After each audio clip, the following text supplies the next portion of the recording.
गेल्या 2 दिवसांपासून मुंबई, ठाणे आणि परिसरात सुरू असलेल्या मुसळधार पावसामुळे जनजीवन विस्कळीत झाले आहे. अनेक सखल भागांमध्ये पाणी साचल्यानं नागरिकांना मोठ्या अडचणींचा सामना करावा लागत आहे. त्यातच पहिल्याच पावसात अनेक ठिकाणी रस्त्यांवर खड्डे पडल्याचं चित्र समोर आले आहे. दरम्यान मुंबई ठाणे महापालिका हद्दीतील मुलूंड कोपरी चेकनाका परिसरात रस्त्याच्या कामाबाबत धक्कादायक प्रकार उघडकीस आलाय. अवघ्या 10 दिवसांपूर्वी या ठिकाणी खड्डे बुजवून रस्त्याचे डांबरीकरण करण्यात आले होते. मात्र केवळ 2 दिवसांच्या पावसातच या कामाची पोणखोल झाली असून रस्त्यावर पुन्हा मोठे खड्डे पडल्यानं कामाच्या दर्जावर प्रश्नचिन्ह उपस्थित झाले आहे.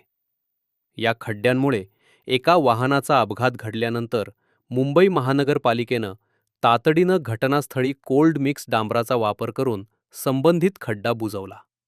मात्र त्याच परिसरातील इतर धोकादायक खड्डे मात्र अद्यापही तसेच असल्यानं वाहन चालकांना जीव मुठीत धरून प्रवास करावा लागत आहे.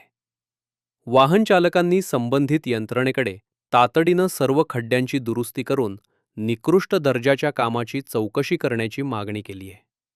पावसाळ्याच्या सुरुवातीलाच रस्त्यांची अशी अवस्था झाल्यानं सार्वजनिक निधीचा वापर आणि कामाच्या गुणवत्तेबाबत पुन्हा एकदा प्रश्न उपस्थित होत आहेत. गेल्या 2 दिवसांपासून मुंबई आणि ठाण्यासह संपूर्ण महाराष्ट्रात मुसळधार पाऊस कोसळतोय. मुंबईमध्ये प्रामुख्याने जो पाऊस पडलेला आहे त्यामुळे अनेक सखल भागामध्ये पाणी साचल्याच्या बातम्या देखील आपण बघितलेल्या आहेत. आता आपण मुंबई आणि ठाण्याच्या हद्दीजवळ आहोत. माझ्या मागे मुलुंड आहे आणि ह्या बाजूला ठाणे महानगरपालिकेची हद्द सुरू होते. मात्र आता आपण जिथे आहोत ती मुंबई महानगरपालिकेची हद्द आहे आणि या हद्दीमध्ये आता मुंबई महानगरपालिकेचा एक अजब कारभार घडल्याचं समोर आलेलं आहे.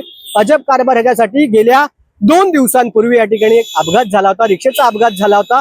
त्या अपघातानंतर ज्या खड्ड्यामुळे रिक्षा चालकाचा अपघात झाला, रिक्षा पलटी झाली, तो खड्डा बुजवण्याचं काम महानगरपालिकेकडून करण्यात आलं. कोल्ड प्रेसच्या माध्यमातून डांबरीकरण करून हा खड्डा बुजवल्याचा आपण पाहतोय. मात्र आता खड्डा जरी बुजवला असला तरी या ठिकाणी मोठ्या प्रमाणात आता वाहतूक पोलिसांना काम लागल्याचं आपण पाहतोय. हा ठाणे ते मुंबईला जोडणारा महत्वाचा रस्ता आहे, हायवे आहे आणि त्या हायवेच्या माध्यमातून या ठिकाणी आता पोलीस प्रशासन हा खड्डा बुजवल्यामुळे डायव्हर्जनचं काम करत असल्याचं आपल्याला पाहायला मिळतंय. मोठ्या संख्येने रहदारी असते, मोठ्या संख्येने वर्दळ असते, ट्रॅफिक मोठ्या प्रमाणात या ठिकाणी होत असतं. मात्र आता हा खड्डा बुजवल्यामुळे या ठिकाणी डायव्हर्जनचं काम पोलिसांच्या माध्यमातून सुरू आहे. एक महत्वाची गोष्ट या ठिकाणी लक्षात घेणं अत्यंत गरजेचं आहे की जो खड्डा या ठिकाणी बुजवलेला आहे त्या खड्ड्याच्या बाजूलाच विविध खड्डे देखील आपल्याला पाहायला मिळतील. मात्र ज्या ठिकाणी अपघात झाला तोच खड्डा बुजवण्याचं काम झालं. मात्र त्याच्या आजूबाजूचे जे खड्डे होते ते खड्डे मात्र तसेच ठेवलेले आहेत. जर बॅरिकेडिंग झालेलं आहे, या ठिकाणाहून कोणालाही जाता येत नाहीये, मग हे खड्डे का बुजवण्यात आले नाहीत असा प्रश्न देखील आता उपस्थित केला जातोय. तर समोरच्या बाजूला देखील आपल्याला मोठ्या प्रमाणात खड्डे पाहायला मिळत आहेत. पाऊस पडले की खड्डे हे पडतातच, त्यामुळे हे खड्डे मात्र आता का बुजवले गेले नाहीत हा देखील प्रश्न आहे. जो एक रस्ता त्या ठिकाणी होता, येणारी लोक त्या ठिकाणून युटर्न घेऊन येऊ शकत होती, तो रस्ता देखील आता बंद करण्यात आलेला आहे. कारण फक्त हा खड्डा बुजवण्याचाच आहे.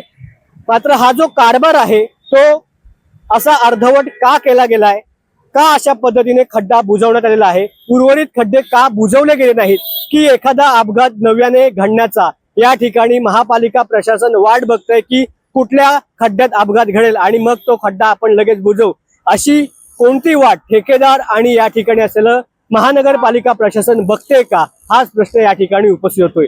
व्हिडिओ जर्नलिस्ट सोहमसह मी सिद्धेश, बित्तम बातमीसाठी मुंबई.